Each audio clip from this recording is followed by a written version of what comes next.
The Holy Bible, New King James Version, 1 Kings 20. Now Ben-Hadad the king of Syria gathered all his forces together. 32 kings were with him, with horses and chariots. And he went up and besieged Samaria, and made war against it. Then he sent messengers into the city to Ahab king of Israel, and said to him, Thus says Ben-Hadad, Your silver and your gold are mine, your loveliest wives and children are mine. And the king of Israel answered and said, My lord, O king, just as you say, I and all that I have are yours.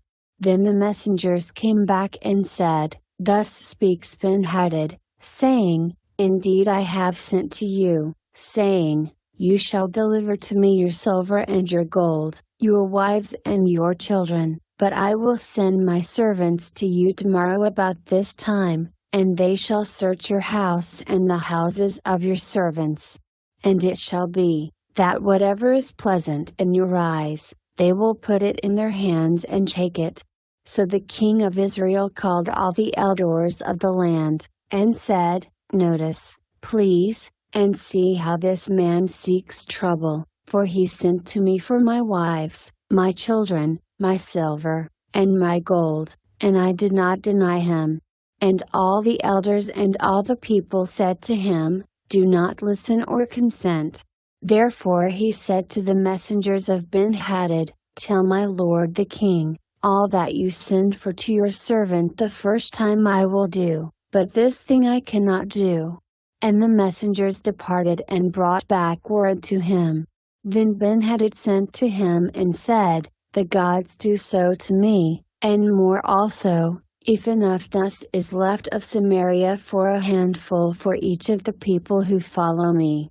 So the king of Israel answered and said, Tell him, Let not the one who puts on his armor boast like the one who takes it off. And it happened when Ben-Hadad heard this message, as he and the kings were drinking at the command post, that he said to his servants, Get ready. And they got ready to attack the city. Suddenly a prophet approached Ahab king of Israel, saying, Thus says the Lord, Have you seen all this great multitude? Behold, I will deliver it into your hand today, and you shall know that I am the Lord. So Ahab said, By whom? And he said, Thus says the Lord, By the young leaders of the provinces. Then he said, Who will set the battle in order? And he answered, You. Then he mustered the young leaders of the provinces, and there were 232, and after them he mustered all the people, all the children of Israel 7,000. So they went out at noon.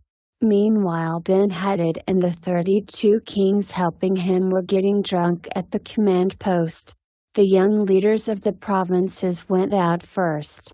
And Ben-Hadad sent out a patrol, and they told him, saying, Men are coming out of Samaria.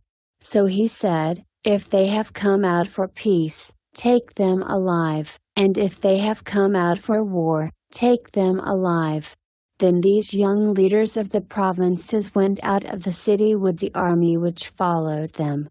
And each one killed his man, so the Syrians fled, and Israel pursued them. And Ben-Hadad the king of Syria escaped on a horse with the cavalry.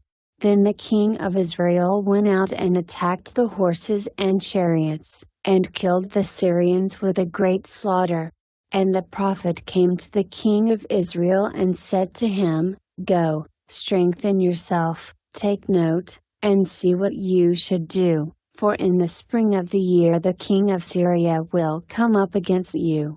Then the servants of the king of Syria said to him, Their gods are gods of the hills. Therefore they were stronger than we, but if we fight against them in the plain, surely we will be stronger than they.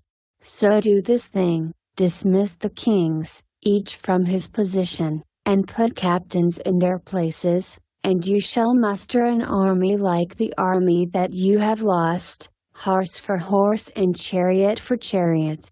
Then we will fight against them in the plain, surely we will be stronger than they.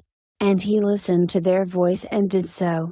So it was, in the spring of the year, that Ben-Hadad mustered the Syrians and went up to Aphek to fight against Israel. And the children of Israel were mustered and given provisions, and they went against them. Now the children of Israel encamped before them like two little flocks of goats, while the Syrians filled the countryside. Then a man of God came and spoke to the king of Israel, and said, Thus says the Lord, because the Syrians have said, The Lord is God of the hills, but he is not God of the valleys, therefore I will deliver all this great multitude into your hand, and you shall know that I am the Lord. And they encamped opposite each other for 7 days. So it was that on the 7th day the battle was joined, and the children of Israel killed 100,000 foot soldiers of the Syrians in 1 day. But the rest fled to Aphek, into the city. Then a wall fell on 27,000 of the men who were left. And Ben-Hadad fled and went into the city, into an inner chamber. Then his servants said to him, Look now, we have heard that the kings of the house of Israel are merciful kings.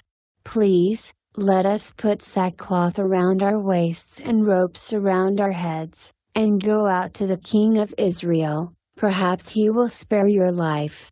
So they wore sackcloth around their waists and put ropes around their heads, and came to the king of Israel and said, Your servant Ben-Hadad says, Please let me live. And he said, Is he still alive? He is my brother. Now the men were watching closely to see whether any sign of mercy would come from him, and they quickly grasped at this word and said, Your brother Ben-Hadad. So he said, Go, bring him. Then Ben-Hadad came out to him, and he had him come up into the chariot. So Ben-Hadad said to him, The cities which my father took from your father I will restore, and you may set up marketplaces for yourself in Damascus, as my father did in Samaria. Then Ahab said, I will send you away with this treaty. So he made a treaty with him and sent him away. Now a certain man of the sons of the prophets said to his neighbor by the word of the Lord, Strike me, please. And the man refused to strike him.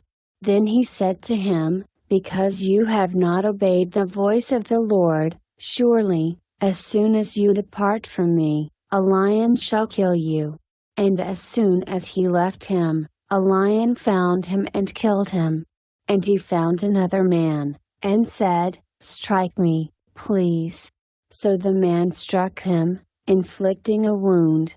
Then the prophet departed and waited for the king by the road, and disguised himself with a bandage over his eyes.